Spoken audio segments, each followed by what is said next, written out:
प्रकाश राजे निंबाळकरजी. धन्यवाद सभापती महोदया.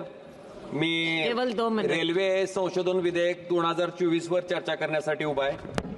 सभापती महोदया, मला आपल्या माध्यमातून सन्माननीय रेल्वे मंत्री महोदयाचं लक्ष या गोष्टीकडे केंद्रित करायचं आहे की धाराशिव, तुळजापूर, सोलापूर हा जो नवीन रेल्वे मार्ग आपण त्या ठिकाणी करतोय, याच्यामध्ये सुरुवातीला जेव्हा या मार्गाची घोषणा झाली त्यावेळेस थेट खरेदीच्या माध्यमातून हा प्रकल्प त्या ठिकाणी होणार होता.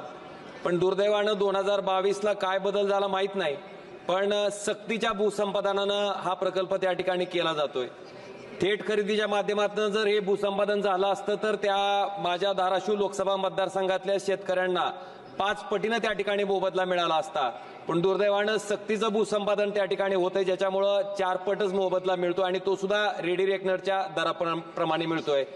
महाराष्ट्रातले जेवढे नवीन रेल्वे मार्ग झाले ते सगळे थेट खरेदीच्या माध्यमातून, वाटाघाटीच्या माध्यमातून झालेत. पण दुर्दैवानं हा जो रेल्वे मार्ग आहे, जो जिल्हा आकांक्षित जिल्ह्यात येतो, ज्या जिल्ह्यामध्ये महाराष्ट्रातल्या सगळ्यात जास्त शेतकऱ्याच्या आत्महत्या होत्यात, मला वाटतं त्याच शेतकऱ्याच्या जमिनी त्या ठिकाणी संपादित करत असताना फार मोठा अन्याय त्या ठिकाणी माझ्या भागातल्या शेतकऱ्यावर होतोय.